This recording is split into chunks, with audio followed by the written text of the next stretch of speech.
শেষ রাতে আমার মালিক শেষ আসমানে আসেন, কিন্তু রমজান মাসে মাগরিবের পরে আমার আল্লাহ তাআলা প্রথম আসমানে আসে, বান্দাকে ডাকে, গোলাম কি আজকে গুনাহ করে ফেলছো, আমি আল্লাহর কাছে ক্ষমা চা, আমি আল্লাহ তোদের গুনাহগুলো ক্ষমা করে দেব। কি আজকে অভাবের মধ্যে আমি আল্লাহর কাছে বল, আমি আল্লাহ তোর অভাব দূর করে দেব।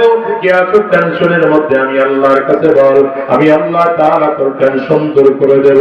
ও দুনিয়ার মুসলমান, নবী আমার বলেন, রমজান মাস পাইয়া যে ব্যক্তি গুনাহ মাফ করাইতে পারলো না, বাকি 11 মাসে ওই মানুষটা গুনাহ মাফ করাইতে পারবে না।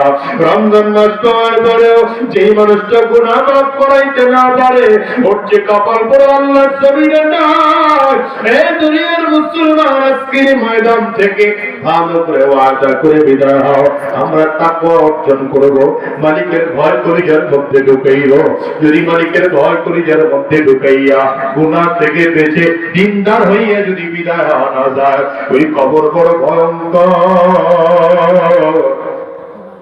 খবর বারবার করে ডাকতে, আনা বাইতুল জুলমা, আনা বাইতুল ওয়াহদা, আনা বাইতুত তুরাব, আমি বড় একাকী ঘর, আমি বড় অন্ধকার ঘর, আমার কাছে সাথীও নাই, বাতিও নাই, বাড়িও নাই, দুনিয়ার কোনো কিছুই নাই, আমি শুধু চিনি আমল।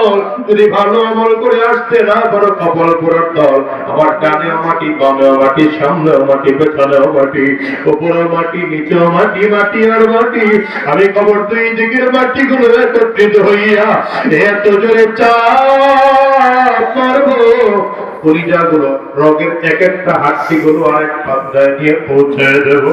ও ইমানদার মুসলমানেরা, আজকে এই মাহফিলটা থেকে ওয়াদা করে বের হও। 3 দিন ধরে বয়ান শুনেছ, আজকে আমিরুল মুজাহিদিনের হাতে হাত দিয়া জনমের করে মালিকের কাছে ওয়াদা করবা, আর শয়তানি রাস্তায় আমরা চলবো না, হারাম রাস্তায় আর চলবো না, আর গুনাহের পথে চলবো না। আয় আল্লাহ, যতদিন এই জমিনে বেঁচে থাকবো তোমার গোলামি করে করে চলবো। কারা কারা তৈয়ার, এইটা হাত উঁচা করে আমার আল্লাহরে দেখাও, আওয়াজ দিয়ে জবান খুলে ডেকে বলো আল্লাহ, জোরে বলো আল্লাহ, আওয়াজ দিয়ে চিল্লা আল্লাহ। আল্লাহ মেহেরবানি করে আমাদের জিন্দেগির গুনাহগুলো মাফ করে দাও, আল্লাহ আমাদেরকে দ্বীনের জন্য কবুল করে দাও, আর শয়তানি রাস্তায় চলবো না, হারাম রাস্তায় চলবো না। আল্লাহ তুমি কবুল করে দাও, কবুল করে দাও। চিৎকার করে বলো আমিন, আওয়াজ দিয়ে বলো আল্লাহুম্মা আমিন।